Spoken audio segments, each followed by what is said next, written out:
Assalamualaikum warahmatullahi wabarakatuh. Bismillahirrahmanirrahim. Alhamdulillahirabbil alamin. Wa bihi nasta'inu ala umuri dunya waddin. Shalatu wassalamu ala asyrofil anbiya'i wal mursalin. Sayyidina Muhammadin wa ala alihi wa sahbihi ajma'in.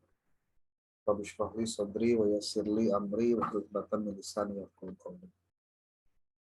Pertama, terima kasih sudah berkenan untuk bisa bersama-sama mengikuti pertemuan kuliah. Pertemuan hari ini adalah bagian dari jadwal yang sebelumnya pernah disepakati untuk dilaksanakan, namun ada beberapa hal yang terpaksa harus diundur. Kebetulan momen sekarang itu juga membahas tentang ajuan rencana penelitian tesis Anda. Perlu diketahui, berdasarkan setelah melihat jadwal, kemungkinan pelaksanaan seminar proposal itu kalau tidak di tanggal 19, tanggal 20 di bulan ini, di bulan November. Jadi tolong dicatat tanggal 19 dan atau tanggal 20 untuk pelaksanaan seminar usulan penelitian tesis. Jadi dari mulai sekarang saya akan terus kawal untuk memastikan Anda menyelesaikan proposalnya dengan maksimal. Termasuk juga hari ini akan dibahas tentang hal-hal yang terkait dengan isi proposal yang Anda buat atau gambaran-gambaran proposal yang akan dibuat. Cuma ini belum on cam semua ya. Boleh nanti kalau saya sambil lihat orang per orangnya nih.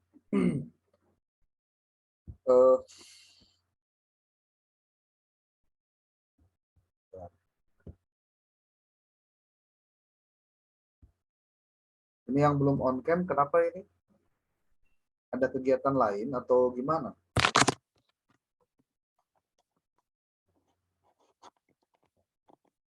Dipastikan kalau bisa jangan pakai handphone ya, pakai laptop biar tampilan dari paparan ini bisa maksimal. Ya.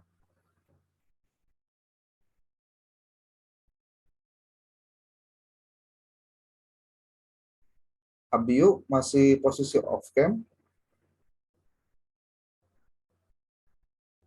Ulfah juga sama, Rifa juga sama, Fitri, sok dibuat on cam lah.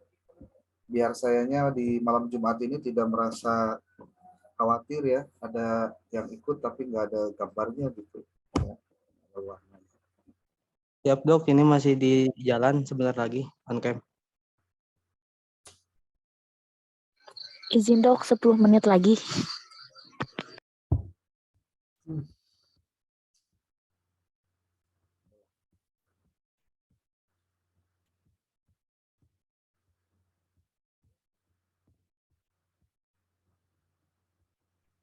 Di sini ada Pak Samsul ada ya?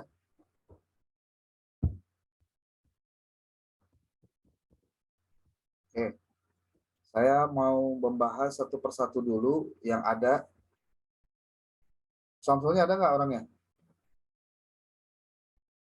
Kenapa Pak? Makanya dipantengin terus coba. Saya mau bahas si ajuan Anda nih. Ya. Oke. Dan ini juga ketika saya bahas untuk satu orang, hakikatnya itu untuk seluruhnya ya. Karena nanti beberapa revisi dari persiapan ini juga harus dilakukan untuk nanti dituangkan dalam bentuk proposal ya, jangan lupa itu.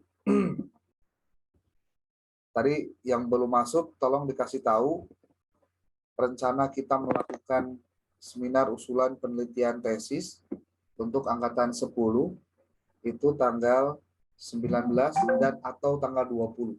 Nanti pilihannya nanti saya sampaikan ke Prof untuk nanti mana yang akan disetujui, karena biasanya hari Minggu ada kegiatan seminar ujian skripsi. Jadi kalau bentrok biasanya suka diarahkan ke hari Sabtu. Seperti kegiatan hari Sabtu sekarang untuk angkatan 8 itu rencana akan melaksanakan sidang tesis tahap 2 ujian terbuka. Dan itu Anda dipersilahkan untuk hadir di pagi hari sekitar jam 8, jam 9 lah, sambil nunggu kuliah di siang. Ya. Oke, ini saya akan coba bahas satu persatu. Kalau tidak selesai sekarang, pasti akan dilanjut dengan pembahasan di waktu lain. Ini ada dari Samsul Arifin, mengajukan judul tesis pengaruh kesalehan orang tua terhadap anak ditinjau dari perspektif Al-Quran Surat Ibrahim ayat 35-41, metode berkisah dan makanan halalan thayyiban di MDTA garis miring PPQ Sekecamatan Kebon Pedes, Kabupaten Sukabumi. Sebelum saya komentari judulnya, pasti yang akan saya lihat itu adalah masalahnya. Ya. Apakah masalahnya itu relevan atau tidak dengan apa yang diajukan di sini. Nah, yang jadi soal, nih Pak Samsul, tidak ada satupun dalam masalah penelitian Anda apa yang terjadi di lokasi penelitian di MDTA TPQ ini. Yang harusnya itu dijadikan sebagai bagian dari studi pendahuluan sebelum tesis ini dibuat. Nah, jadi hampir rata-rata para penulis proposal ataupun tesis, jika tidak memahami tentang bagaimana seharusnya menulis, karena ini adalah penelitian lapangan, maka yang harus ada itu adalah apa yang didapat, data apa, informasi apa yang didapat dari lokasi penelitian terkait dengan masalah judul ini. Jadi, apakah berdasarkan hasil observasinya, berdasarkan wawancaranya, atau berdasarkan dokumentasi. Nah, kalau dilihat dari masalahnya, di sini semuanya kutipan-kutipan ayat Quran ataupun hadis. Tapi bagaimana kondisi di lapangan, ini tidak disebutkan. Bagaimana kondisi di MDTA terkait dengan masalah kesalahan orang tua, ada masalah apa sih? Kemudian metode berkisah. Kenapa ujung-ujungnya jadi metode berkisah? Kemudian makanan halalan thayyiban. Nah, ini saya belum detail ke metode penelitiannya. Baru di masalahnya saja belum ditemukan apa yang terjadi di lokasi penelitian di dalam konteks studi pendahuluan. Nah, di sini ada penjelasan. Peneliti menggunakan pendekatan kuantitatif yang merupakan penelitian yang digunakan untuk menjawab permasalahan melalui teknik pengukuran yang cermat, bla bla bla bla. Berarti secara tidak langsung, nah nanti silakan coba saya diberitahu mana yang variabel X, mana variabel Y. Kemudian apa yang mana variabel independen dan variabelnya, variabel dependennya. Coba Pak Samsul gimana? Ini kalau yang saya pahami dok, ini tuh saya menggunakan 4 variabel. 1 variabel Y, 3 variabel X. Variabel Y-nya itu pengaruh kesalehan orang tua terhadap anak. Kenapa? Bentar. Kenapa Y-nya disimpan di depan? Aduh. Y itu selalu disimpan di belakang, Pak. Jadi kalau ini mah justru bukan apa? Bukan X1, X2, X3Y, tapi X pengaruh kepada Y1, Y2, Y3. Coba persoalannya juga jadi ngambang. Gitu loh. Paham nggak maksudnya? Ya. Nih. Saya berikan ilustrasi contoh-contoh penelitian kuantitatif. Jadi penelitian kuantitatif itu sebetulnya yang paling penting kejelasan dari variabel yang akan diungkap. Itu kalau yang namanya makanan halalan thayyiban itu sebetulnya belum bisa dijadikan sebagai variabel karena alat ukurnya apa? Seperti metode berkisah. Ini apa relevansinya dengan kesalahan orang tua? Saya perlihatkan sebuah contoh.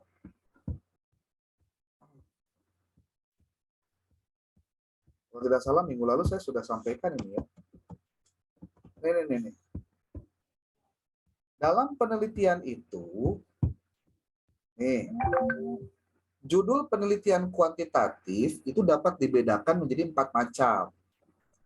Ada judul penelitian deskriptif, ada judul penelitian hubungan atau asosiatif, lalu ada judul penelitian pengaruh, dan judul penelitian perbandingan atau komparasi.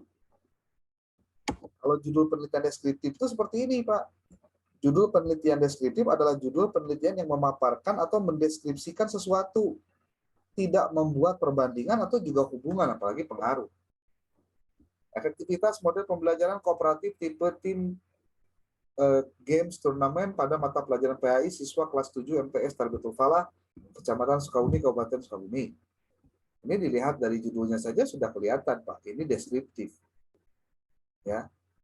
Kontribusi kepemimpinan kepala sekolah dalam kualitas pembelajaran Diman 1, pengembangan model kurikulum berdasarkan modal sosial. Ini deskriptif, Pak. Kalau hubungan, jelas kata hubungannya. Coba dilihat. Hubungan antara gaya kepemimpinan kepala sekolah dengan efektivitas program pembelajaran. X-nya gaya pembelajaran, Y-nya efektivitas program pembelajaran. Kalau yang pengaruh manajemen waktu terhadap produktivitas kerja guru. Jadi X-nya manajemen waktu, Y-nya produktivitas kerja guru. Pengaruh perencanaan, pelaksanaan, dan evaluasi program diklat PIM terhadap kinerja kepala sekolah. Ini X1-nya perencanaan, X2-nya pelaksanaan, X3-nya evaluasi program, Y-nya kinerja kepala sekolah. Gitu. Nah, ini 4 variabel nih. Jadi kalau 4 variabel, 3 variabel depannya itu ada di depan, X-nya ini, baru Y-nya di belakang, Pak. Jadi bukan Y-nya dulu di depan, lalu X-nya di belakang. Nah, ini tolong belajar lagi nih, baca buku-buku dan skripsi-skripsi yang lain. Saya perlihatkan contohnya nih ya. Contoh. Nih, contoh jenis penelitian kuantitatif. Coba dibaca nih. Pengaruh strategi pembelajaran reading, questioning, and answering. Ini 1. Terhadap kemampuan literasi informasi. 1. Y1. Dan berpikir kreatif. Y2. Ini 3 variabel ini. Ya. Respon siswa terhadap pembelajaran daring menggunakan WhatsApp auto reply. Hubungannya dengan motivasi dan hasil belajar. X-nya adalah respon siswa terhadap pembelajaran daring menggunakan WhatsApp auto reply. Y-nya, Y1-nya motivasi, Y2-nya hasil belajar siswa. Itu, Pak Samsul. Bisa dipahami nggak maksudnya? Jadi kalau untuk membuat judul kuantitatif, ini buat mereka yang kuantitatif, dipastikan itu eksplisit, terang benderang, mana X, mana Y-nya ketahuan dari awal. Sebab kalau tidak, nanti malah jadi abu-abu. Ya, makanya penelitian kuantitatif itu memang harus dari mulai awal tuh harus ajak bener banget, nggak boleh salah. Ya, apanya yang nggak boleh salah? Variabelnya. Karena nanti variabelnya berkaitan dengan teori yang diambil. Dari teori yang diambil nanti diambilnya dari juga ada subvariabelnya ataupun dimensinya. Dari situ masuk ke indikator. Dari indikator ke item, Pak. Saya mungkin mau rekomendasikan buat Bapak Ibu yang mau kuantitatif, saya minta Anda bikin apa? Cari bukunya metode teknik menyusun tesis. Itu karangan Ridwan. Saya bisa tampilkan di sini sebentar. Teknik menyusun tesis.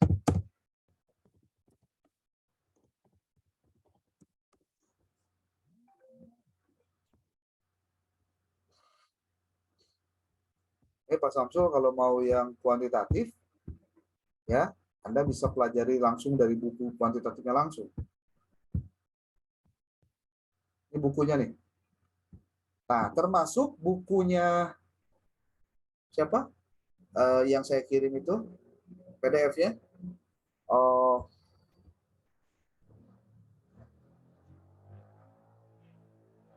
yang judulnya tuh metode penelitian kuantitatif si Imam Mahali. Ini juga ada bukunya. Nah, ini PDF-nya sudah pernah saya kirim, ya.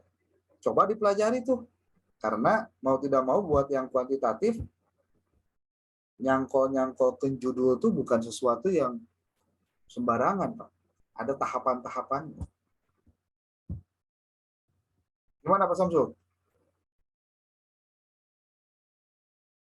Insya Allah nanti diperbaiki. Ya, makanya saya juga kaget ini kenapa judulnya kayak gini gitu. Coba kebayang nggak kalau udah jadi proposal, terus kayak ditanya. Jadi sehingga dianggap nanti itu ayat nggak pernah ada konsultasi. Nah ini masalahnya Pak. Ya, jadi jangan sampai kejadian penulisan kuantitatif atau nanti kualitatif itu biasa-biasa gitu. Termasuk mohon maaf nanti saya akan komentari beberapa proposal yang bukan proposal ya, ajuan Anda yang sudah dibuat yang ternyata itu hanya mengulang-mengulang saja, ya. Tidak ada metode yang menariknya gitu. Karena saya sudah 9 angkatan dengan Anda berarti 10 angkatan, tahu persis satu persatu judul tesis masing-masing mahasiswa.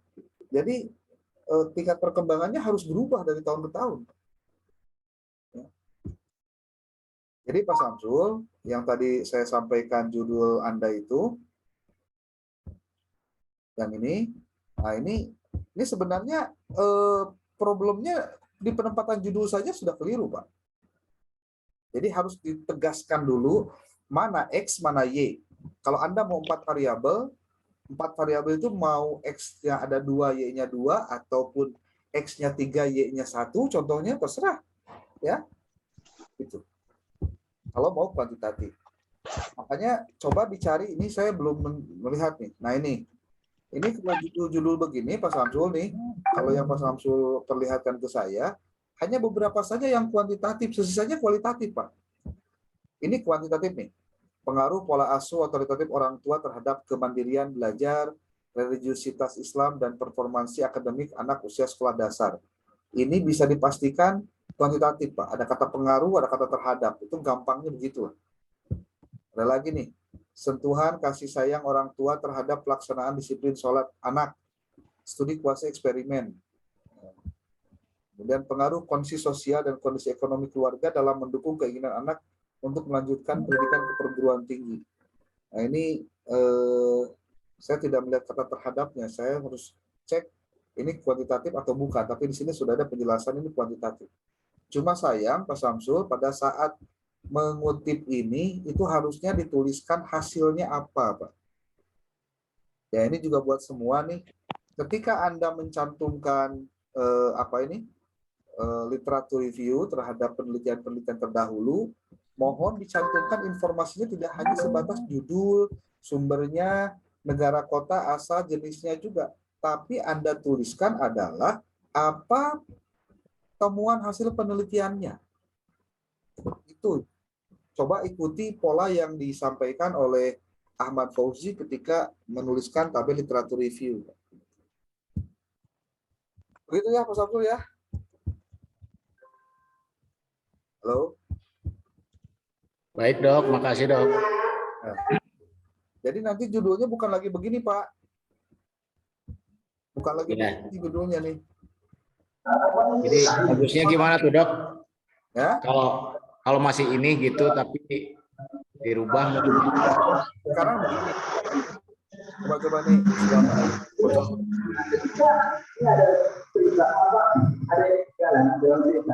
Sebelum kalau matiin ini, aduh, gimana sih?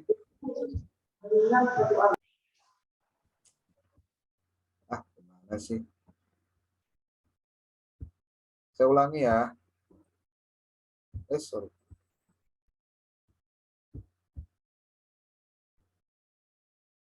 Ini Siti Mardiah Ulfah lagi ngapain? Ini di off-kan terus? Lagi ada acara katanya, Dok. Ini Fitri juga acara lagi. Pokoknya lagi acara mah semua dimatiin aja itulah ya. Kita dengerin kayak radio butut tuh lah. Saya off on cam, Dok. Ini on cam. Ya. Ini lagi saya cek satu-satu nih kan kelihatan sih dari sini.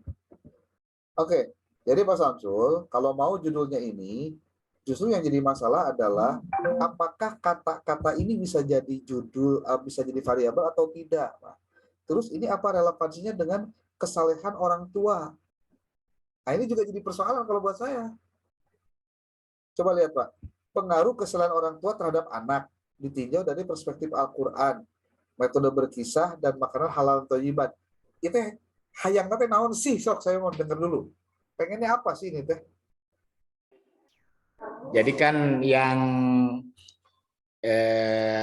kenapa poin intinya mah yang pengaruh kesalehan orang tua terhadap anak sebetulnya mah ini kalau perspektif Al-Quran surat tadinya kan saya mau pakai perspektif Al-Quran aja, tapi kan kalau Al-Quran terlalu luas, makanya saya batasi dengan surat Ibrahim ayat yang 35 sampai ayat 41. Maksudnya teh bagaimana perspektif Al-Quran memandang kesalehan Al-Quran, kesalehan orang tua terhadap anak itu berpengaruh tidak gitu. Nah, terus yang keduanya itu metode berkisah. Metode berkisah di dalam apakah juga metode berkisah ini berpengaruh tidak kepada kesolehan orang tua terhadap anak gitu. Termasuk juga yang terakhir ini makanan halalan thayyiban. Apakah makanan halalan thayyiban itu juga berpengaruh atau tidak kepada kesalehan orang tua terhadap anak gitu. Gini, tingkat kesulitannya tinggi, Pak, untuk Anda mencantumkan ini menjadi bagian dari tesis Anda. Ngerti nggak kenapa? Ketika bicara makanan halalan thayyiban, ngukurnya gimana, Pak? Emang bisa pakai angket? Soalnya kan kalau di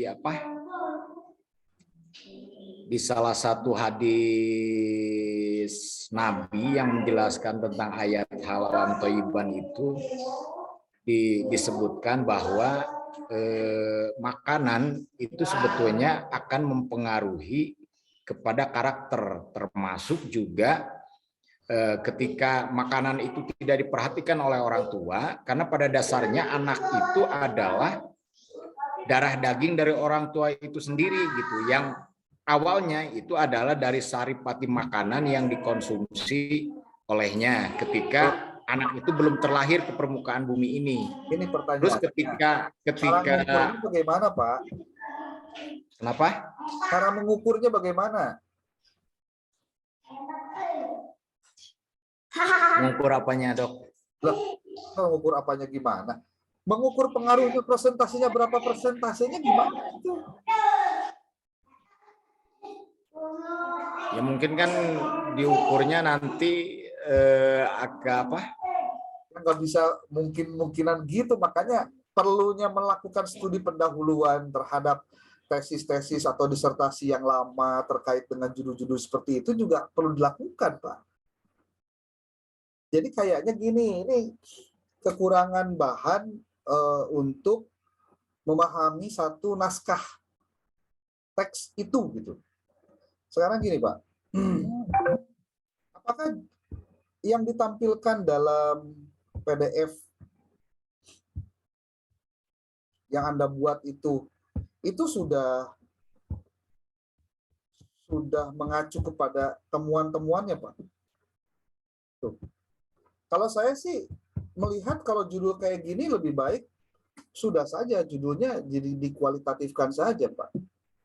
Cuma kudu kalau kualitatif berarti tinjauannya tinjauan ayat-ayat tarbawi, Pak. Jadi nanti tafsirnya tafsir tarbawi, tafsir tentang pendidikan. Ya. Tinggal nanti pertanyaannya apakah sudah ada belum yang membahas surat Ibrahim ayat 35 sampai 41. Kalau misalkan masukin ke Google Scholar,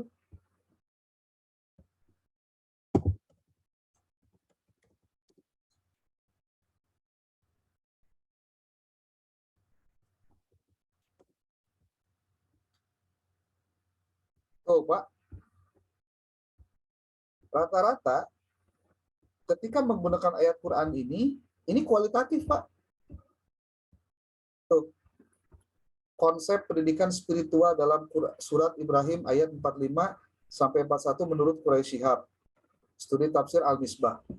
Kalau ini bukan jurusan PAI Pak, bukan jurusan PAI, ini jurusannya tafsir.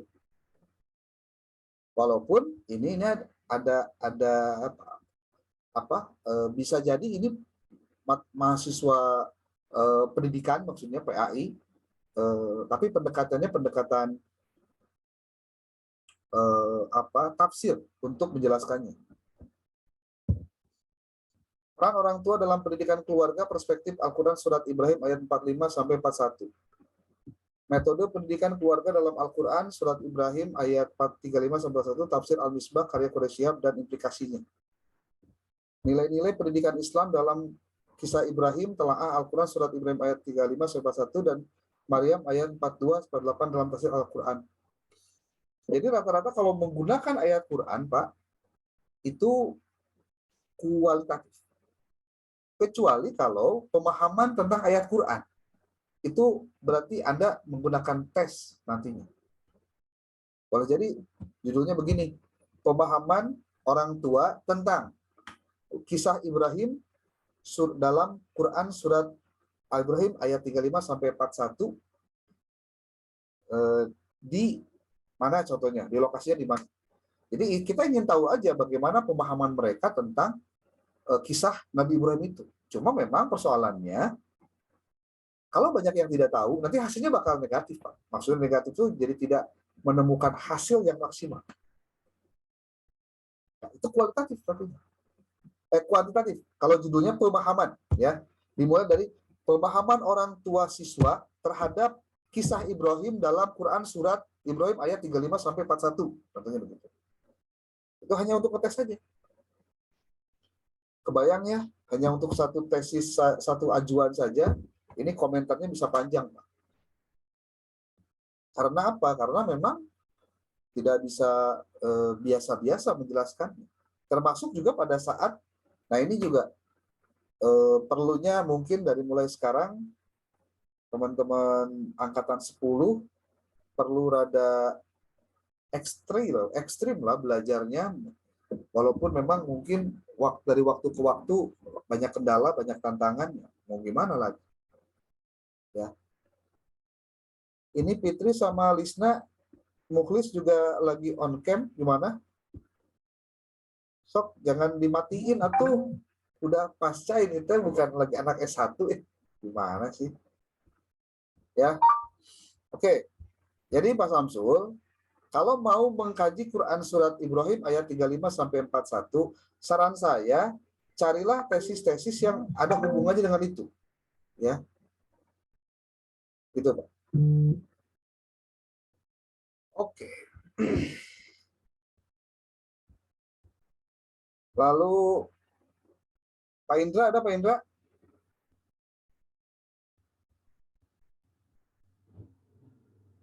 Ada Pak Indra? Ada ya? Oke. Saya coba bahas dulu yang punya Pak Indra nih. Jadi kesimpulan yang punya Pak Samsul, saran saya, pertama, cek di lokasi penelitian kalau memang Anda mau tetap di lapangan. Maksudnya mau kualitatif atau kuantitatif lapangan, Anda harus punya dulu data di lapangannya seperti apa.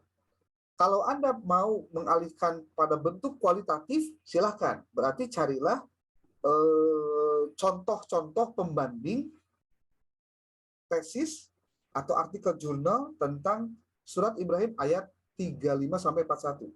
Kalau mau dibahas itu nggak apa-apa, Pak. Saya sih no problem. Tapi dengan catatan, coba lihat dari hasil orang lain apa yang belum ada, Lah kemudian Anda masuk di situ. Makanya kenapa disampaikan ada research gap segala kan.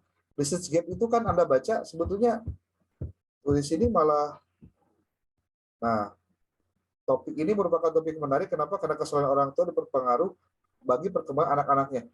Ini jangan ada kalimat gini, Pak. Anda belum melakukan penelitian, tapi sudah mengklaim ada hasil penelitian. Ini sudah hasil penelitian, Pak. Sudah kesimpulan bahasanya gitu. Kalau sudah ada kalimat bahwa kesalahan orang tua berpengaruh kepada perkembangan anak-anaknya, yang ngapain juga diteliti juga lah. Emang udah ketahuan kok. Gitu. Ya. Nah ini. Nah novelty-nya juga nih. Nah saya pikir ini perlu pengkajian lah terhadap ayat-ayat Quran, hadis yang berkaitan dengan ayat penelitian atau artikel jurnal tentang itu 34 sampai 41, Pak.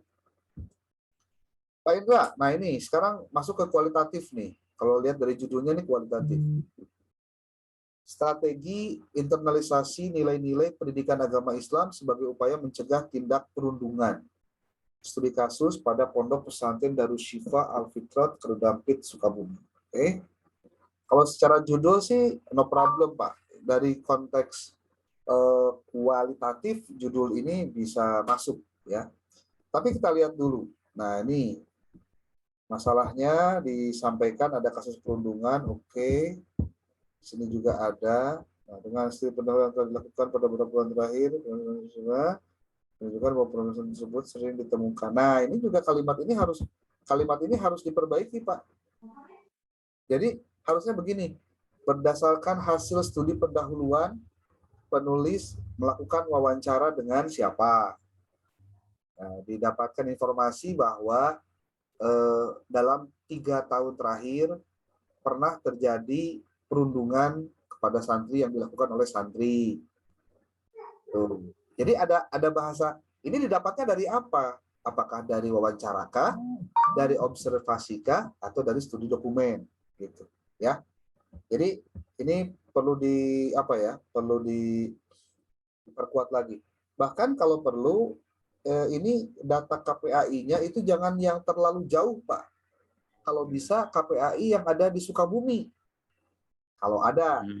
Kalau enggak, Jawa Barat. Jangan Indonesia, Pak. Luas doing. Gitu. Ada Sukabumi, Pak, ada. Nah, termasuk coba dicari beberapa kasus perundungan di pondok pesantren. Nah, ini juga tolong dicari, Pak. Ya. Bagaimana bentuk perundungan di pesantren? Mungkin boleh jadi, kalau misal saya boleh sedikit bantu,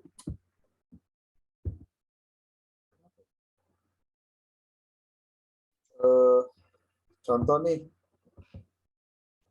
perundungan di pesantren. Oh, Pak, identifikasi faktor penyebab perilaku bullying di pesantren. Nah, ini juga dikaji, Pak. Ya, jadi data-data ini juga didapatkan gitu. Tuh. Dinamika psikologis dalam perubahan korban menjadi pelaku perundungan pada santri di pesantren, tuh, Pak. Ini sebetulnya datanya banyak sekali, Pak, kalau mau digali, ya. Oke, bentar dulu. Terus metodenya menurunkan. Tapi ini kenapa kuantitatif? Siapa? Oh iya, ini. Nah, ini Pak siapa? Indra. Pak Indra, kenapa ini jadi kuantitatif, Pak? Ya, Pak, karena kesalahan. Ini jadi malah tadinya jadi bagus, jadi jelek, Pak, nih hasilnya. Ya, Pak, nanti diperbaiki.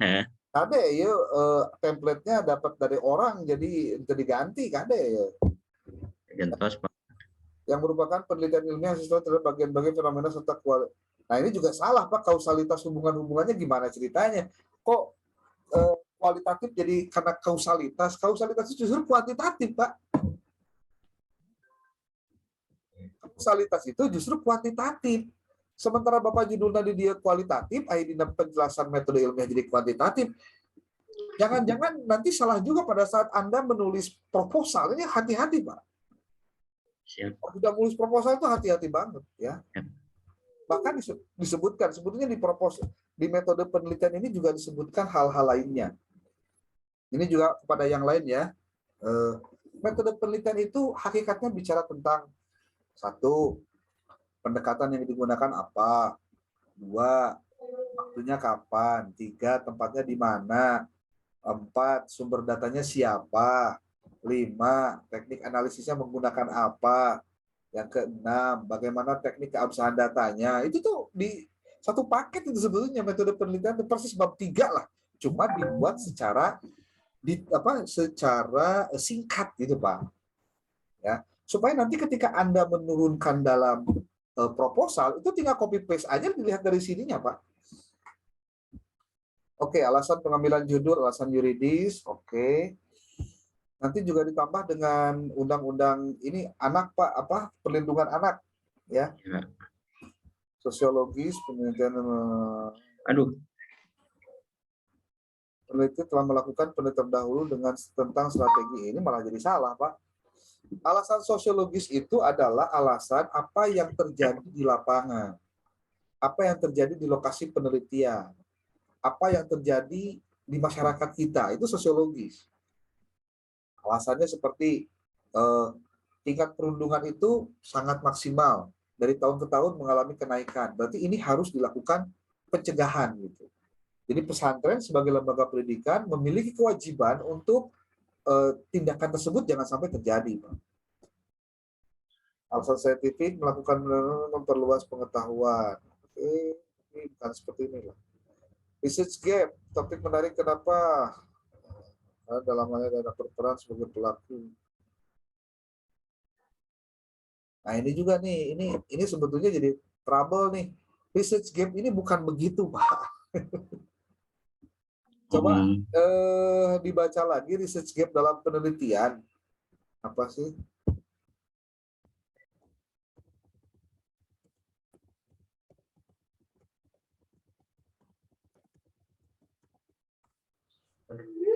Coba.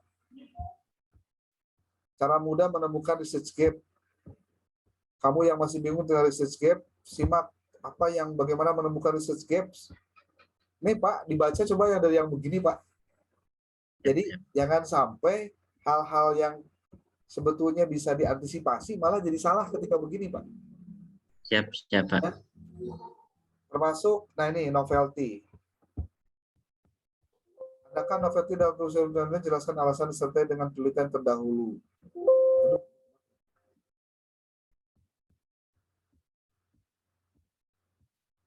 Novelty-nya penelitian terdahulu kebanyakan tema perundungan, maksudnya penelitian terdahulu itu dicantumkan Pak penelitiannya apa saja. Nah ini juga dibuat semua ya. Saya juga bingung ini kenapa Anda tidak memahami bahasa ini gitu. Adakah novelty dalam usulan penelitian Anda? Anda tinggal tulis ada atau tidak ada gitu aja. Ada, titik. Jelaskan alasannya. Alasannya sebagai berikut. Penelitian terdahulu ini membahas ini, tapi tidak membahas itu, contohnya yang seperti Anda ajukan.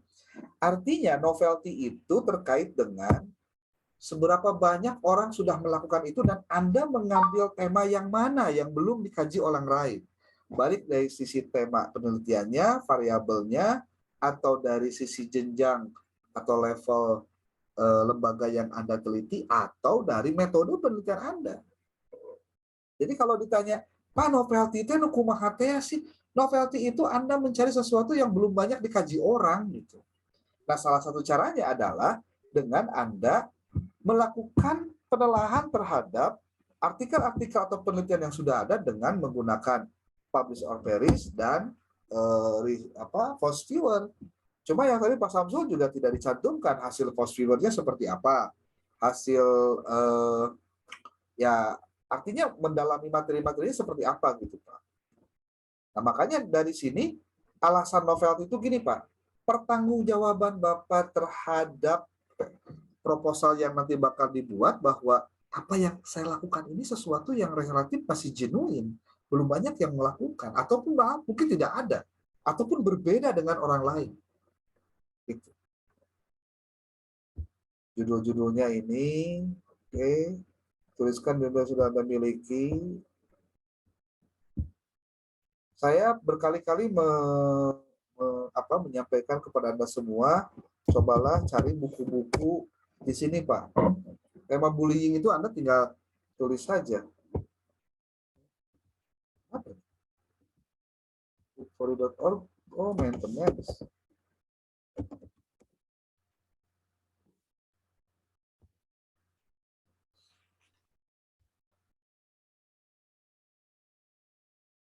Contoh.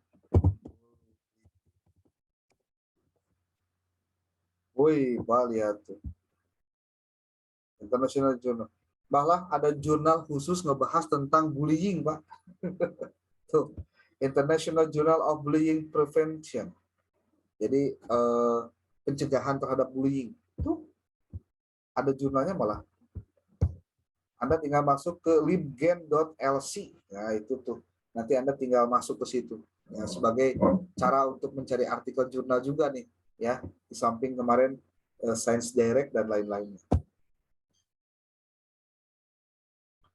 Begitu, Pak Indra. Ya, Pak. Nah, ini juga nih. Harusnya bukan Google Scholar, Pak.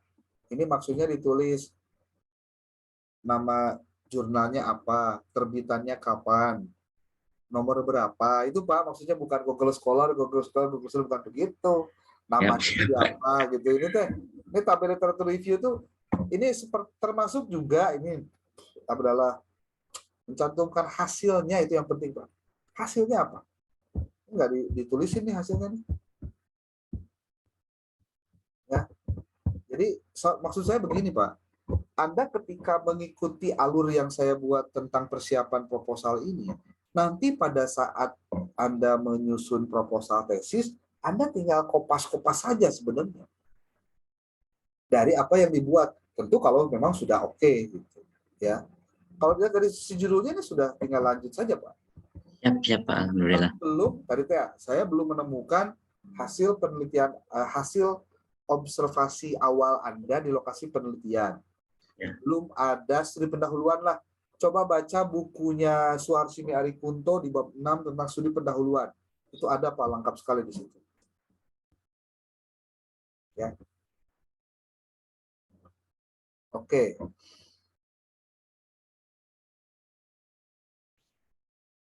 Gimana? Mau lanjut? Lanjut, Pak.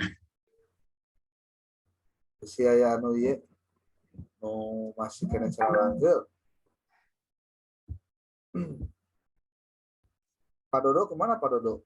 Nggak kelihatan Pak Dodo ya?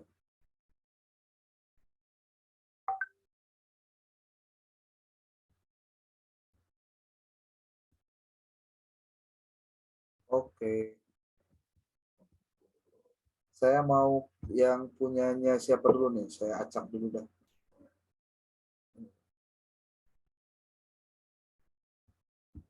Bentar.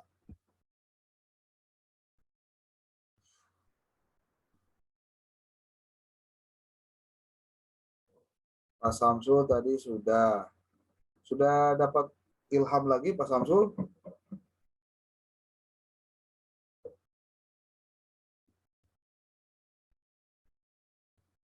Dok, lagi merenung lagi nih. Renung mah tenan naon. Oke, saya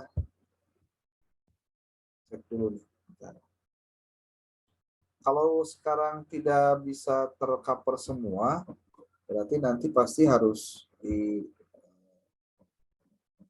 diberikan sesi lain ya. Cuma sesi lainnya harus, ya ini kan gara-gara nggak tepat waktu aja tadi kita mulainya. Ya. Ini ada 20 orang nih. Masih cukup baik lah. Oke, ini sekarang saya buka punyanya Ibu Ina. Ina Nurul Inayah. Bu Ina ada? Mana Bu Ina? Oke. Oke. Judulnya Strategi Manajemen dalam Meningkatkan Mutu Belajar dan Minat Santri di Pesantren VIP Bina Insan Mulia Cirebon. Ini kota apa kabupaten, Bu? Ten. Kaget. Paket pilih kabupatennya. Untuk bersalto sih. Mana soalnya? Oke, kelar.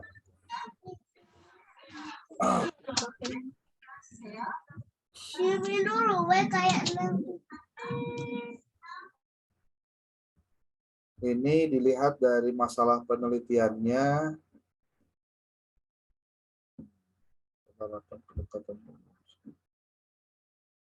Ini pesantren.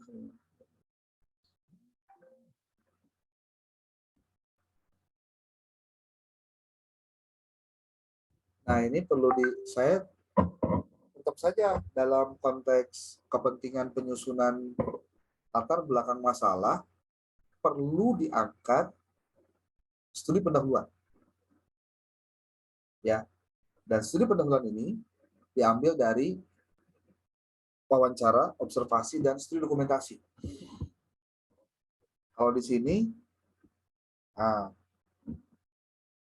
ini baru ketertarikan si peneliti saja, Bu Ina saja. Tapi apakah di sana ada masalah atau tidak? Dari mana tahunya, Bu? Apakah ada potensi yang bisa kita kembangkan dengan menerapkan judul ini? Bahkan kalau perlu, pada saat Anda mencantumkan masalah penelitian, ini apakah yang tadi disebutkan ini adalah masalah penelitian? Gitu. Sebetulnya masalah itu kan bagaimana meng-compare balah gitu, antara apa yang seharusnya dengan apa yang terjadi.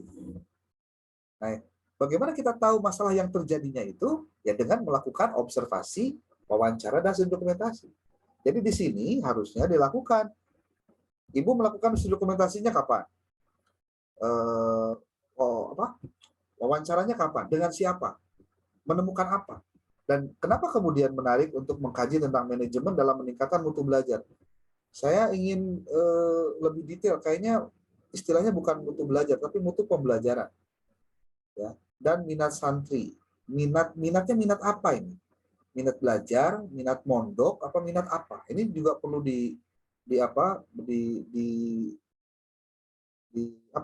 dispesifikasikan. Jadi kalau misalkan strategi manajemen dalam meningkatkan, nah bukan meningkatkan malah, katanya harus peningkatan. Karena kalau untuk judul tidak boleh menggunakan kata kerja, tapi harus kata benda. Jadi strategi manajemen dalam peningkatan mutu pembelajaran dan minat belajar santri di Pondok Pesantren VIP Bina Bangsa Mulia Cirebon. Tinggal coba dilihat ininya. Coba saya lihat sesuatu ya. Nah, ini juga jadi problem nih. Bu Ina, ini kenapa pakai pendekatannya kuantitatif, Bu? Halo? Apa yang Ibu maksud dengan teknik pengukuran menggunakan variabel? Variabel dari mana? Ini judulnya judul kualitatif, Bu. Bu Ina mendapatkan apa tesis yang lain yang judulnya kuantitatif tapi seperti ini gitu? Gimana? Bu Ina?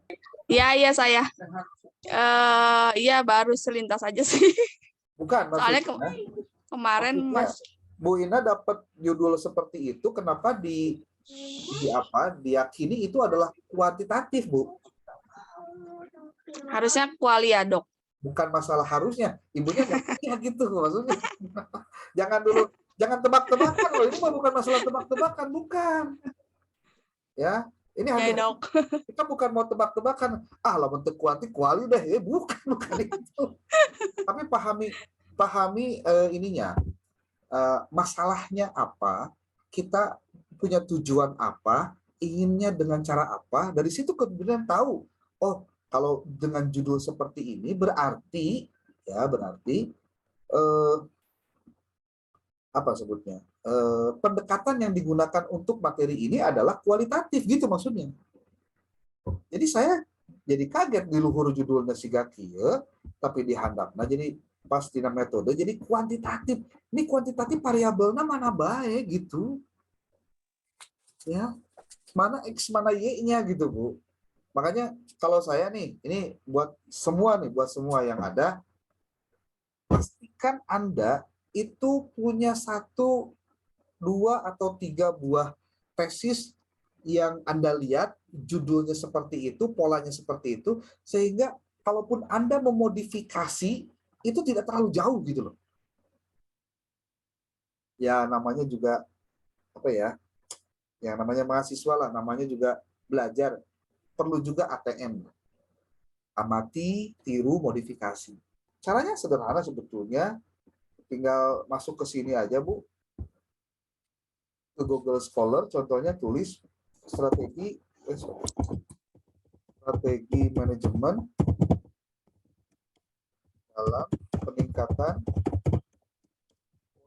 pembelajaran di pesantren. Nah ini Bu, di sini ada implementasi manajemen kurikulum. Nah jadi lebih spesifik manajemen kurikulum. Ini juga sebetulnya manajemennya umum, tapi Anda boleh saja manajemennya umum, karena boleh jadi nanti Anda judulnya jadi lebih spesifiknya begini, strategi manajemen kepemimpinan kepala sekolah atau kepala madrasah dalam peningkatan mutu pembelajaran dan minat santri di madrasah mana. Karena madrasah mana, maka di situ kan ada pesantrennya, itu maksudnya. Tuh ada juga Bu, lihat. Strategi peningkatan mutu sekolah berbasis pesantren, ini mah mutu sekolahnya. Manajemen kepala sekolah dalam mengelola kurikulum berbasis pesantren dalam meningkatkan mutu pembelajaran bahasa Arab. Ini lebih spesifik lagi.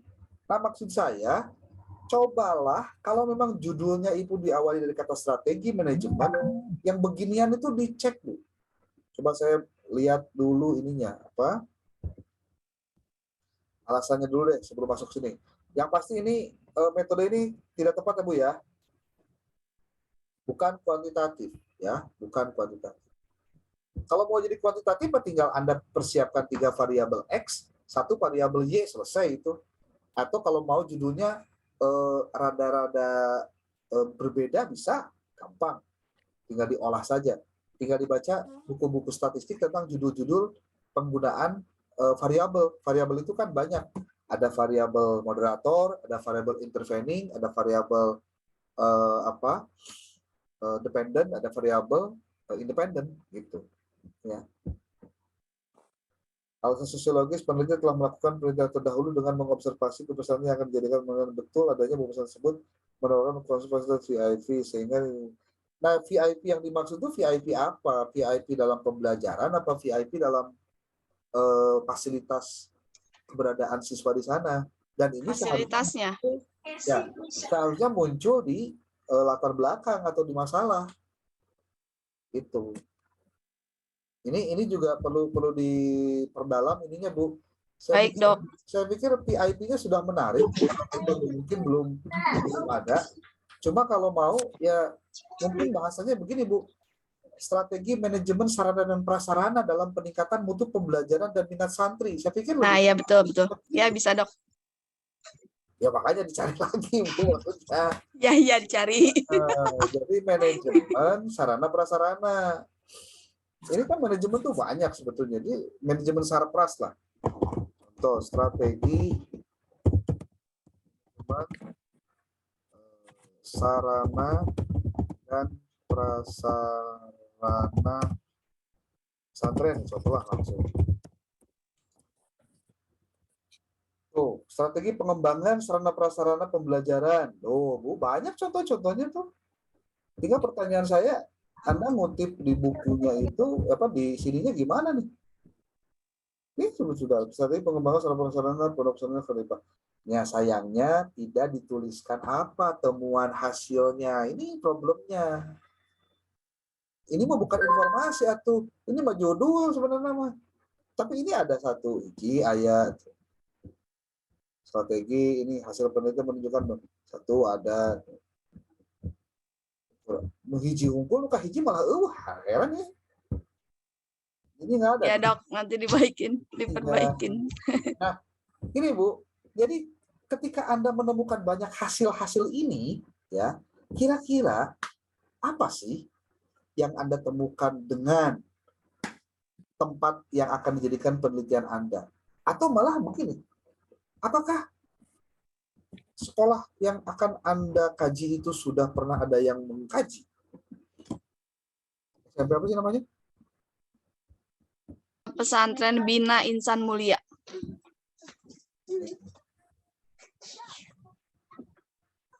Pak, saya cek deh. Ada belum?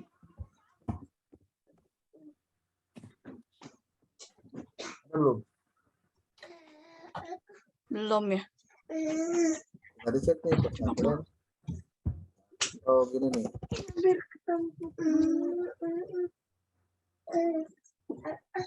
Ada Bu. Oh, udah ada ya. Ada.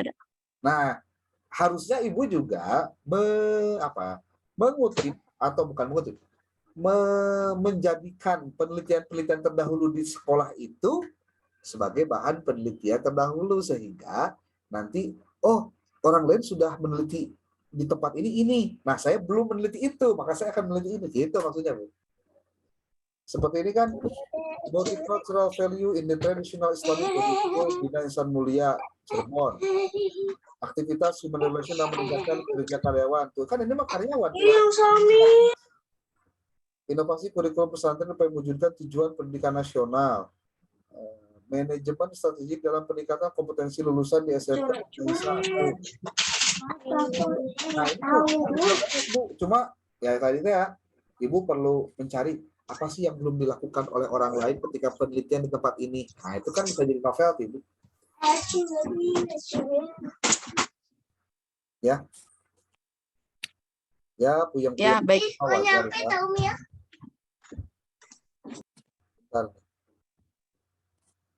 Puyeng dikit mah wajar. Namanya juga belajar, ya. Mondok, siap. Ya, jadi judulnya tetap itu, tapi kalau mau dijadikan manajemen sarana prasarana silakan. Nanti berarti silakan cari buku-buku tentang manajemen sarana prasarana atau juga tesis-tesis tentang manajemen sarana prasarana sebagai bahan perbandingan, gitu. Ya, kalau boleh saya minta lakukan dulu juga di post viewernya biar ketahuan mana yang sudah banyak, mana yang belum gitu diteliti. Mohon mangga. Oke, tilu cenah tah. Aduh, canggel ogenya. Atasnya dok. Canggel. Ayan, Ini yang lainnya mendengarkan gimana nih? Nyimak dok. Mau komentar? Menyimak dong. Nyimak dengan seksama. Ya, dan dalam tempo yang singkat. Singkat-singkatnya. Oke, Nurul Fadila ada nggak? Hadir, dok. Ya. Budila. Adina. Bu, ini Nurul Fadila, pengaruh kepemimpinan karismatik, kompetensi pribadi guru. Mungkin bukan kompetensi pribadi lah, langsung aja kompetensi kepribadian guru. Gitu. Baik, dok. Dan mutu belajar. Belajar terhadap peningkatan pendidikan siswa di era 4.0 studi kasus di Pondok Pesantren Al-Ummana dan Al-Bayat. Nah, ini dijelaskan kota Sukabumi, Kabupaten Sukabumi atau mana. Kalau dilihat dari judulnya, ini sudah terang benderang nih, ketahuan. Ini adalah penelitian kuantitatif dengan 4 variabel. Tuh, satu kepemimpinan. Saya belum sharing ya? Sorry. Belum sharing. Kalau judulnya seperti ini nih, Bu Nurul Fadila, ini sudah sangat terang benderang, tinggal diperbaiki saja. Nah, coba lihat, di sini ada tulisan studi kasus di Pondok Pesantren Al-Ummana. Ini tolong diperbaiki ya, bukan studi kasus. Karena kalau studi kasus, itu penelitiannya kualitatif, Bu. Oh. Ya. Kalau mau, studi kuantitatif atau penelitian kuantitatif atau, nah ini juga perlu diketahui nih. Hati-hati. Saya ingatkan supaya Anda semua tidak terjebak dengan jenis, ya.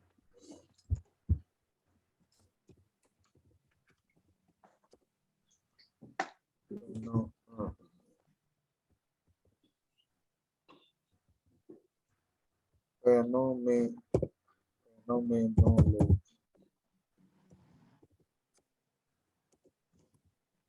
Oke. Fenomenologi. Saya ingin mengingatkan Bapak Ibu semua ya. Pertama, bahwa penelitian kualitatif itu ada jenisnya. Jadi yang tadi Ibu siapa Bu Ina, kalau Anda mau penelitian kualitatif atau kuantitatif itu adalah jenis pendekatan. Pendekatan penelitian. Tetapi ada jenis penelitian di kualitatif dan juga kuantitatif. Makanya ini harus hati-hati betul. Termasuk tadi Pak Samsul dengan Pak Indra nih, ya, yang sudah tadi dibahas. Saya akan coba jelaskan dulu yang kualitatif dulu, kualitatif. Kualitatif itu, Bapak Ibu, jenisnya ada beberapa. Saya berdasarkan bukunya Muri Yusuf di halaman ini nih, di halaman 12 bab 12, beberapa tipe dan strategi penemuan strategi kualitatif. Nih, studi kasus, case studies, itu kualitatif, Bu. Ya. Istilah studi kasusnya. Hati-hati nih. Yang kedua, jadi yang pertama itu adalah studi kasus, case studies. Saya coba kopikan langsung biar tidak lupa di sini nih.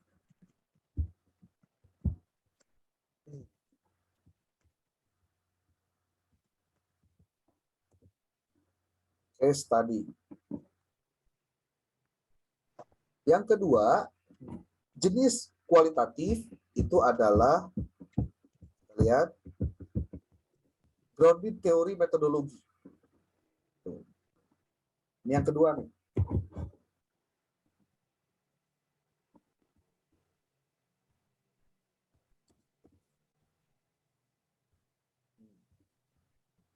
Yang ketiga, kualitatif ya, adalah historical research. Kalau misalkan Anda memilih salah satunya,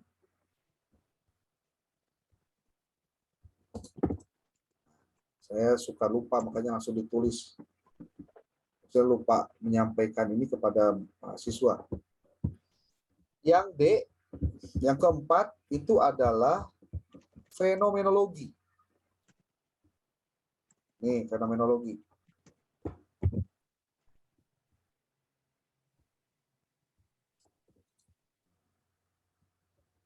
Ini jenis penelitian kualitatif. Kemudian yang kelima, ada etnometodologi. Di tempat lain namanya etnografi. Jadi kalau Anda menemukan istilah etnografi, itu penelitian kualitatif.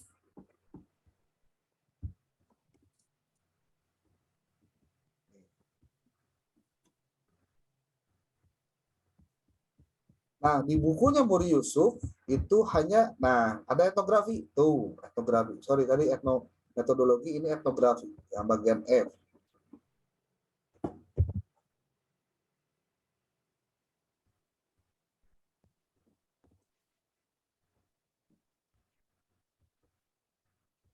Nah, tadi Bu Nurul nyebutnya itu adalah metode studi kasus ya. Tapi intinya pengaruh bla bla bla bla. Nah, itu teh padahal adalah penelitian kualitatif Bu kalau istilah studi kasus. Jadi maksud saya jangan dikurung buka kurung tutupnya pakai studi kasus. Ya. Langsung aja dok di pondok pesantren gitu. Bentar dulu. Saya kan belum ngomongin tentang jenis penelitian kuantitatif. Sebab ada juga yang apa? Yang komparatif nih seperti ini ya. Nah ini nih. Di bukunya Muri Yusuf yang bukunya sudah saya kirimkan ke Bapak Ibu semua. Ini di halaman 60 ada jenis penelitian kuantitatif. Ini kuantitatif ya, kuantitatif. Ada yang pertama adalah penelitian eksploratif. Orang kopikan langsung si poho. Seperti dia.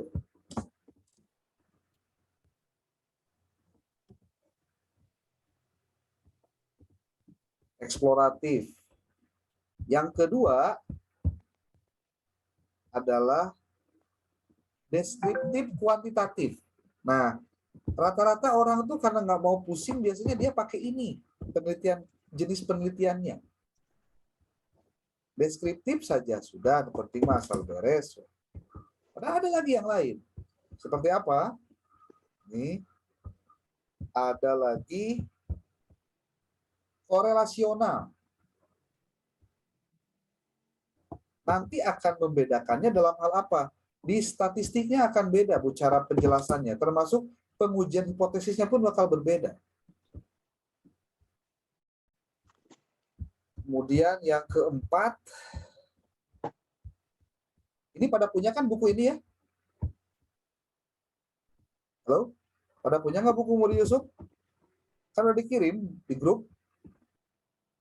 Si Dana Pohowen tadi apa ya? Jadi kaji apa gimana nih?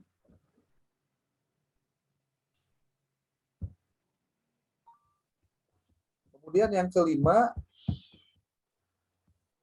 adalah penelitian tindakan action research. Itu kuantitatif, Bu. Kalau ada yang ngambil penelitian kuantitatif jenis ini, silahkan. Tuh. Ini jenis penelitian kualitatif. Kuantitatif.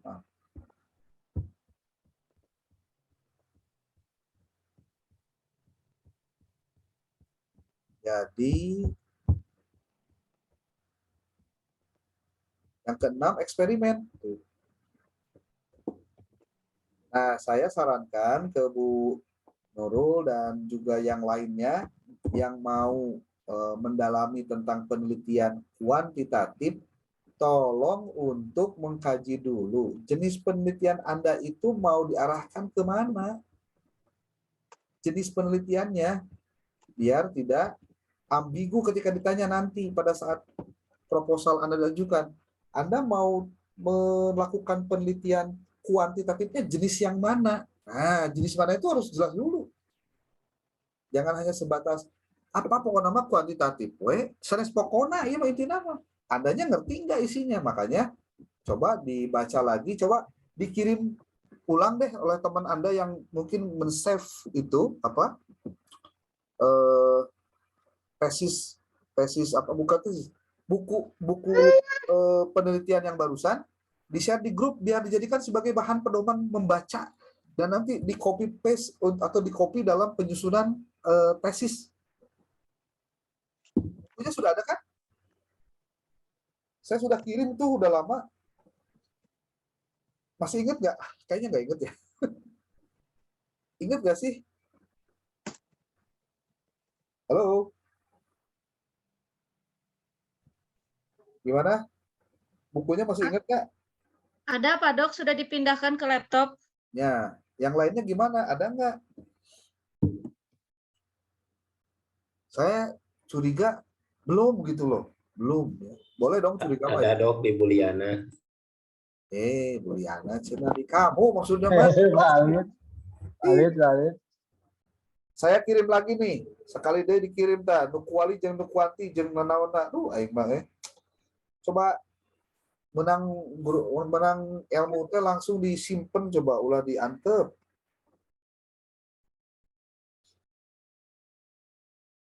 Tuh, saya sudah kirim lagi tuh. Atau Anda silakan scroll aja ke atas deh. Terus saya sudah temukan itunya. Ya, Bu Nurul begitu? Ada Bu Nurul suaranya? Ada. Nah, oke. Maksudnya bisa dipahami kan? Iya. Nah, tinggal diikuti saja ininya penulisannya nanti, Bu. Ya. Iya, Dok. Oke, saya share screen.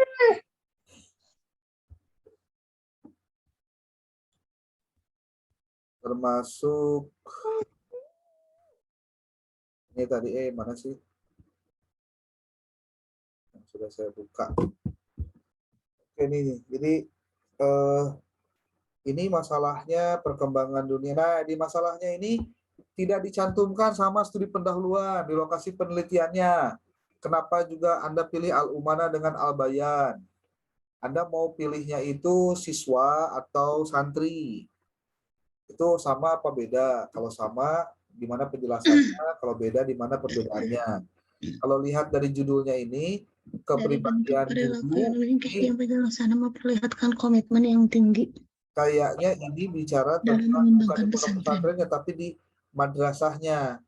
Jadi saya pikir boleh jadi nanti judulnya tempatnya kalau Al-Umana berarti SMA ya, Bukan secara kemudian Al-Bayan berarti SMA. Yes. Jadi SMA Al-Umana dan SMA Al-Bayan, bukan dan secara spesifik apa? ia mempertegas Ya. ia mempertegas jalan. Ini siapa nih? Halo. Oke. Nah ini yang harus diketahui. Kayaknya Bu, saya boleh sedikit masukan ya. Ya, Dok. Mutu belajar secara keseluruhan atau mutu belajar pelajaran pendidikan agama Islam. Kalau saya boleh, jadi kan gini, ini kompetensi kepribadian guru, ini guru mana yang mau diukur? Guru PAIK atau guru keseluruhan? Mutu belajar juga nanti mutu belajar yang mana? Mutu belajar keseluruhan atau yang lain? Karena nanti ketika bicara mutu belajar, mutu pembelajaran ya, Anda mengukurnya dari mana? Biasanya dari rapot. Nah, rapotnya mau tentang apa? Yang paling gampang sih pelajaran PAI. Dan kompetensi gurunya, kompetensi guru PAI. Jadi, pengaruh kepemimpinan karismatik, ini berarti yang diukur adalah kepala sekolah. Kompetensi guru berarti gurunya yang diukur. Mutu belajar berarti diambilnya dari hasil nilai rapot. Ya, atau mau tes juga bisa sih sebenarnya. Terhadap peningkatan pendidikan karakter siswa. Ini yang diukur juga siswa. Nah, kalau begitu berarti judulnya bukan studi kasus kan, tadi saya sudah bilang. Ini masalah penelitiannya, ini tolong disampaikan juga apa hasil studi pendahuluan yang Anda dapatkan di lokasi penelitian. Apakah hasil observasinya seperti apa, hasil studi dokumentasinya kayak gimana, kemudian wawancaranya seperti apa.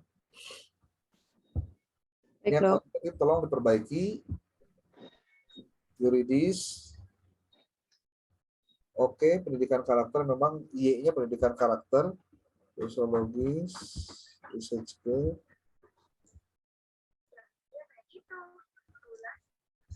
Oke, buku yang sudah dimiliki masih sedikit, ini berarti Ya, Dok. Saya ada buku judulnya tentang pendidikan karakter yang karangan Aan Hasanah, nah itu boleh dicek di internet juga ada Bu. Saya malah bukunya ada di pinggir saya, di atas kita. Literatur reviewnya, oke. Hasilnya sudah muncul. Tinggal dimunculkan saja tadi itunya ya. Apa yang menjadi novelty-nya, ya Bu ya. Baik, Dok. Oke. Baru berapa berarti barusan? Makasih banyak, Dok. Ya, sama-sama. Baru 4 ya? Baru 4 pada 4. 3, 4. Oh ya, pertemuan anak kudu 5 kali atau 6 kali seorang. Karena memang kalau nggak begitu nanti ya kejadiannya akan ada kesalahan lagi. Makanya saya nanti mungkin di kelas juga, tapi kebetulan kalau di kelas hari Sabtu ya, Sabtunya ada ujian terbuka, kayaknya nanti saya masuk dulu sebentar deh. Saya masuk sebentar untuk nanti memastikan beberapa bahan komentar-komentarnya ya. Oke, next satu lagi deh. Muflis Mudohiro ada? Ibu Muflis ada? Ada Dok. Nah, Halo. coba mana orangnya? Saya mau cek dulu. Isi bukan orang. Oh iya. Ini Pak Hani, kemana nih Pak Hani? Gambarnya ge cau deh, cauna asak deh. Tosok ngabibita coba. Oke. Siapa? Mukhlis ya. Olis aja Dok. Olis aja. Alis, ya, gaya itu. Kita nama apa? Nama panggilan. Moliso. Iya, Pak. Oke. Ini kan benar? Kamu ini ya? Ini. Belum muncul. Ya Allah, itu kan. Share screen. Sudah, muncul. Mukhlis Nudohiro, judul penelitian upaya. Nah, ini juga nih. Kalau mau peningkatan, bukan meningkatkan. Motivasi dan hasil belajarnya pada penelitian Oke. Iya, kuanti kuali ya. Kuanti ya. Nih, kalau kuanti ini berapa variabel coba? Saya sih mikirnya simpel. Judul ini bisa ambigu karena judulnya tidak jelas. Mana pengaruh, mana hubungan. Ayat tuh, nggak ada tuh. Kalau dalam upaya meningkatkan, berarti X, Y, Z itu. Harusnya begini. Ini kalau mau ya, ini contoh saja. Ya, Dok. Pengaruh, motivasi, dan hasil belajar siswa melalui metode pembiasaan muhasabah yaumiyah terhadap karakter siswa, contohnya begitu. Jadi pengaruh, motivasi, dan hasil belajar siswa pada mata pelajaran Quran Hadis melalui metode pembiasaan muhasabah terhadap, nah kan pengaruhnya terhadap apa? Cuma ini kata motivasi dengan hasil belajar kenapa disambungin? Harusnya pilih salah satu. Y-nya apa? Y itu maksudnya variabel dependennya yang mana? Karena gini ya, ini perlu diketahui oleh bersama, penelitian kuantitatif itu hakikatnya adalah meneliti Y. Y itu maksudnya yang di ujungnya, yang jadi variabel dependennya. Kalau variabel bebasnya kan, yang independen itu yang X-nya. Jadi kalau misalkan nih, pengaruh, ini nih, saya perlihatkan juga nih.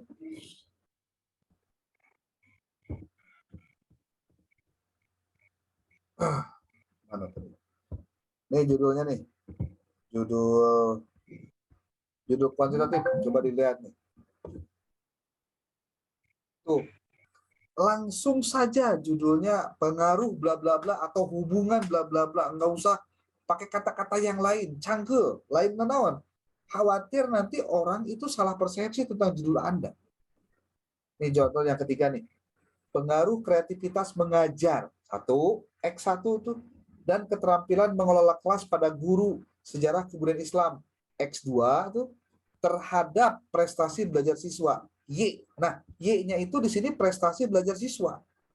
Jadi sebetulnya penelitian kuantitatif itu meneliti Y sebetulnya. Y-nya itu dari variabel mana yang mempengaruhinya. Nah, Anda melihat bahwa ini adalah bagian dari cara mengukur faktor pengaruhnya. Kalau misalkan pengaruh. Kalau hubungan, faktor hubungannya. Jadi nih, buat mereka-mereka yang mau penelitian kuantitatif, saran saya, sudah saja judulnya itu terang benderang. Pengaruh bla bla bla bla terhadap bla bla bla bla bla. Hubungan bla bla bla bla dengan bla bla bla bla. Kontribusi bla bla bla terhadap bla bla bla. Bisa begitu. Jadi jangan sampai bikin orang jadi pusing sendiri. Anda juga pusing, orang lain pusing. Seperti ini nih. Respon siswa terhadap pembelajaran daring menggunakan WhatsApp auto reply, hubungannya dengan, katanya hubungannya ada di sini nih. Jadi kata hubungan dengan itu bisa kata hubungannya disimpan di depan, dengannya di tengah, atau hubungan dan dengannya di tengah seperti ini. Atau misalkan kata pengaruh terhadapnya itu, kalau pengaruh terhadap kayaknya nggak bisa ya. Pengaruhnya terhadap bisa deh. Seperti contoh nih. Ini kan judulnya adalah pengaruh strategi pembelajaran reading, questioning, and answering terhadap kemampuan literasi informasi dan berpikir kreatif peserta didik pada mata pelajaran pendidikan agama Islam. Jadi masuk ke tesisnya tuh. Ini dari tesis nih. Saya ambil dari tesis. Tuh. Ini lihat nih. Pengaruh strategi pembelajaran reading, questioning, and answering terhadap kemampuan literasi informasi dan berpikir kreatif peserta didik pada mata pelajaran PAI. Bla bla bla.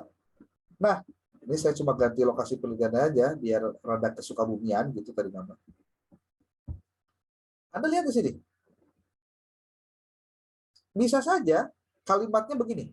Strategi pembelajaran reading, questioning, answering pengaruhnya terhadap. Boleh begitu? Ya. Jadi ini bisa oke. Jadi kita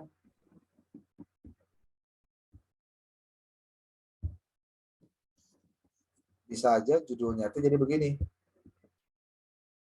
Pengaruh strategi pembelajaran. Jadi disimpan pengaruhnya di sini nih. Nah, disimpan di belakang. Nah, bisa kia, Pak. Strategi pembelajaran reading, questioning, dan answering pengaruhnya, makanya apa kita? Pengaruhnya terhadap kemampuan literasi. Jadi ini buat Anda semua yang mau penelitian kuantitatif, sekali lagi disarankan, tolong judulnya harus terang benderang, menunjukkan ini kuantitatif. Pakai kata pengaruh, pakai kata hubungan, mau komparasi berarti pakai kata komparasi. Kalau mau ke penelitian kuantitatif.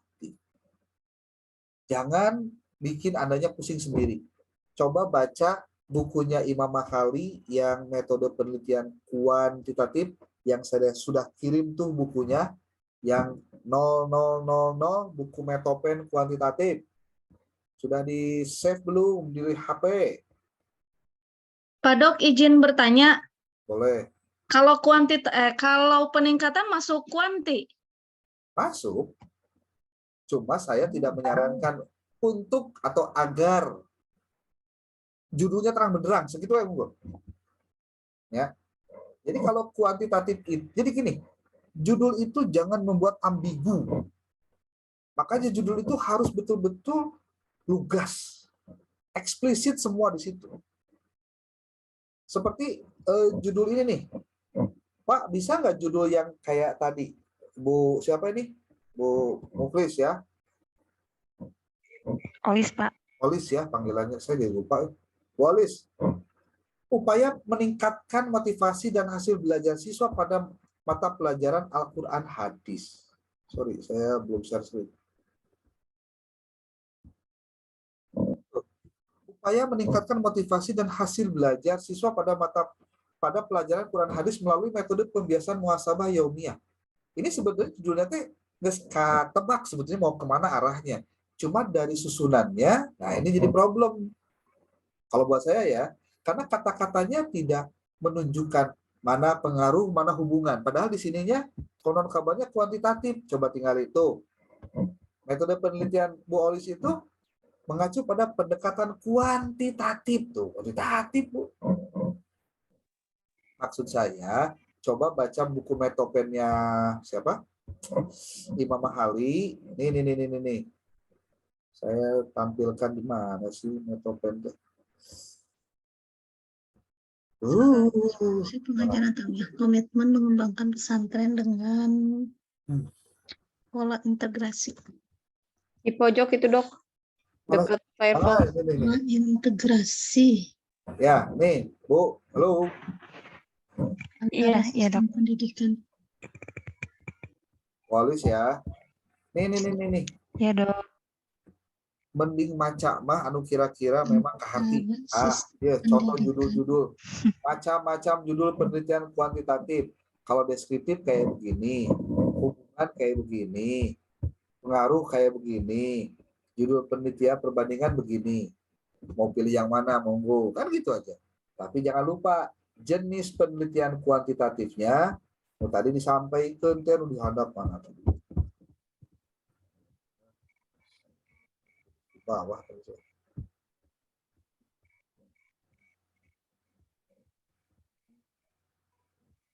Cari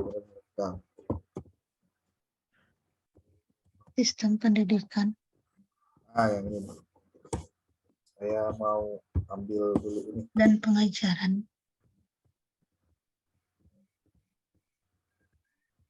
dan pengajaran Nih, adalah Ibu. untuk Halo, menjawab halo, halo. kebutuhan masyarakat. Halo, ini siapa yang bergunggam ini? Nih, ini penelitian kualitatif.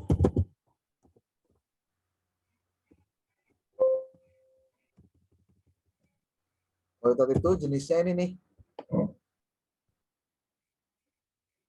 Ya. Nah, kalau yang kualitatif, Anda silakan pilih nanti. Jenisnya mana yang mau dijadikan sebagai jenis penelitian Anda.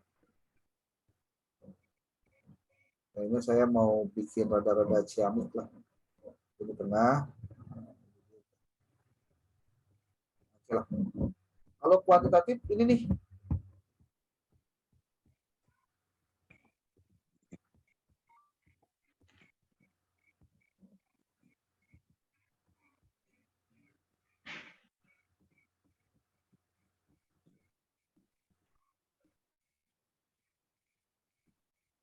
Nah, ini.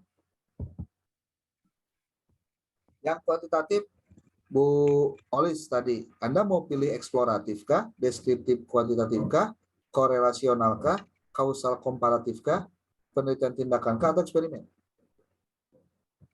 Jadi jangan penelitian kuantitatif, sekarang kuantitatif. Baik, Dok. Ya, Bu Olis ya. Next. Ya, Dok. Mana tuh?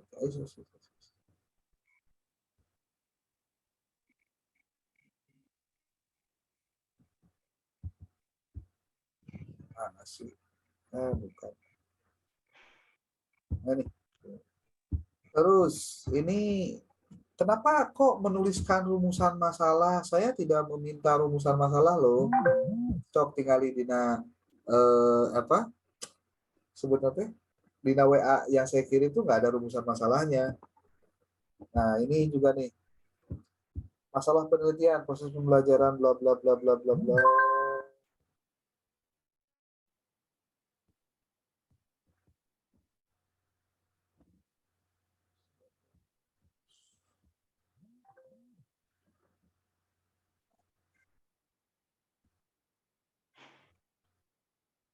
Ini belum menjadi masalah penelitian, ya.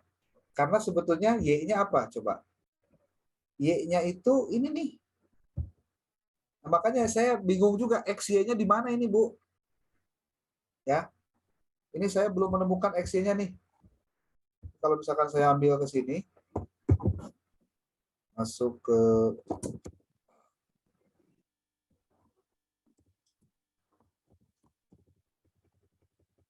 Bu Olis, coba lihat Bu judulnya, Bu.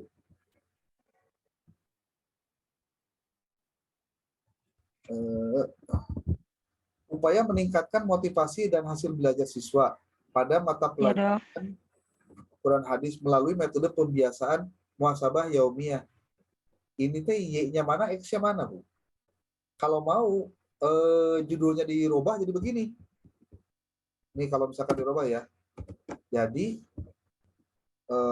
pengaruh ini. Ini disebutnya di atas. Pengaruh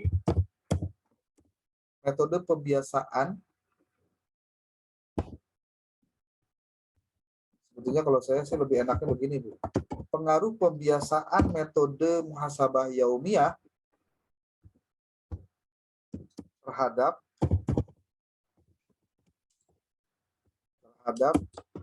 peningkatan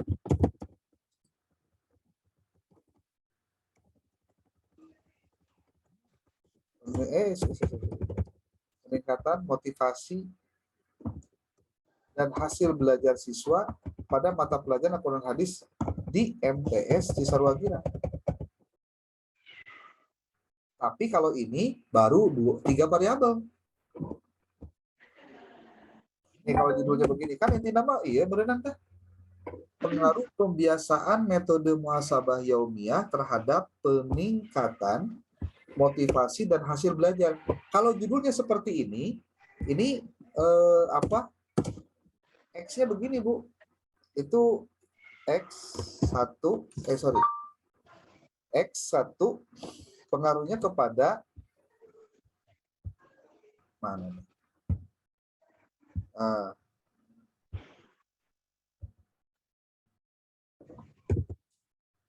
Kalau ini ya, ini untuk paradigma penelitiannya.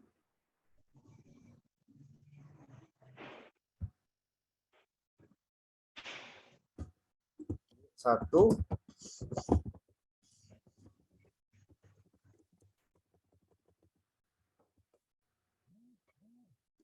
dua. Baru begini, Bu. Y1 X-nya adalah pembiasaan, Y1-nya motivasi, hasil belajarnya X2. Kalau Anda mau, cari X1-nya satu lagi. Jadi nanti X1, X2 ke Y1, Y2. Atau kalau mau menggunakan variabel intervening. Nah, maka di file yang kemarin saya kirim tentang 8 buah video, dibaca nggak itu? Ditonton nggak, Bu Olis? Ditonton Pak, tapi selewat. Ya, selewat mah tuh hasilnya gak selewat. Kalau sudah mau tesis begini mah jangan selewat-selewat, Bu. Harus maksimal. Ya, nanti bahan yang saya kirimkan itu jadi tidak akan jadi apa-apa kalau tidak dimaksimalkan untuk dipelajari. Karena semua yang disampaikan itu, kalau bahasa anak sekarang mah, itu daging semua itu. Gitu. Baik, Oke, Dok. Ibu, sudah 21.16 nih. Ketinggali tos cara rangkel bujur, termasuk saya, ada cangkel itu 2 jam. Ya, mengaleseng lumayan ya. Tapi prinsipnya baru ada berapa berarti? 5 ya, barusan. Punya Pak Samsul, Pak Indra. Pak Indranya kemana Pak Indra? Ada ya. Kemudian. Boleh nggak Pak? Satu lagi saya. Hah? Boleh nggak Pak? Kayaknya besok aja lah. Ya. Nanti pokoknya gini deh, semuanya bakal kebagian. Tapi dengan komentar yang tadi saya sebutkan. Jadi yang barusan terakhir Bu Olis ya. Berarti judulnya diubah, Bu, judulnya. Baik. Ya, judulnya diubah, cari variabel X1. Jadi gini deh, biar tidak cangkel memahami judulnya kuantitatif kualitatif, baca buku-buku tentang ETW, termasuk yang tadi saya bilang, udahlah biar nggak repot yang kuantitatif mah. Kalau nggak kata pengaruh, pakai kata hubungan. Tapi sekali lagi, Anda harus punya contoh cara pengerjaannya, biar nggak pusing. Jadi kebanyakan mahasiswa tuh kenapa? Karena tesisnya jadi pusing, karena memang tuh contoh itu masalahnya. Coba kalau Anda punya contohnya, tapi bukan bermaksud untuk mengcopy paste dari contoh itu ya, tapi alurnya.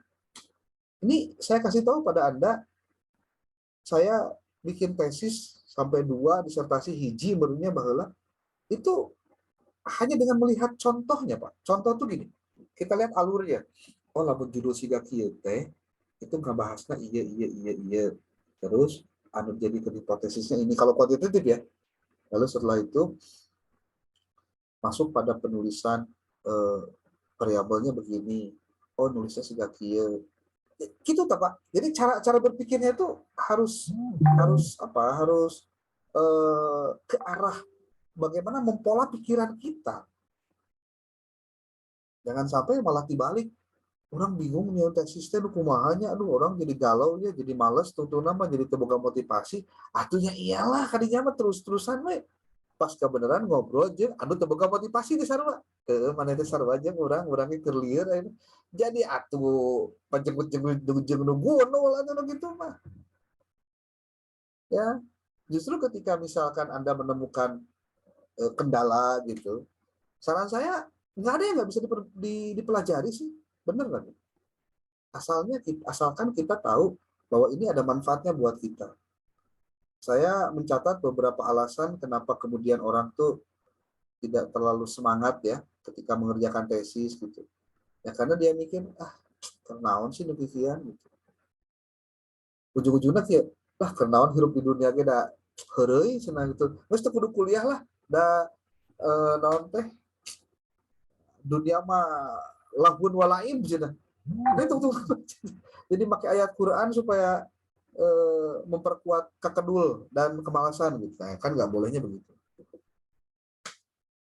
Oke deh, kalau gitu besok hari saya coba paparkan lagi. Walaupun memang ada beberapa yang belum datang ke saya, ya.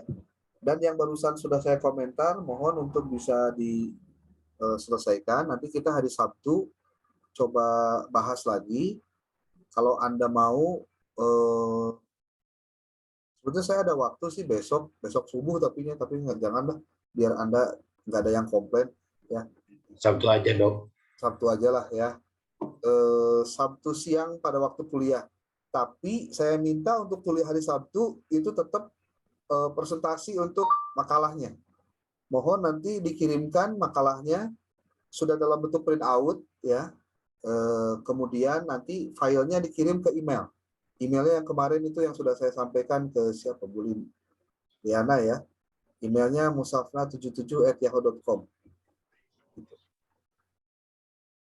Tadi saya sudah sedikit bahas yang kualitatif dengan kuantitatif. Bapak Ibu yang belum saya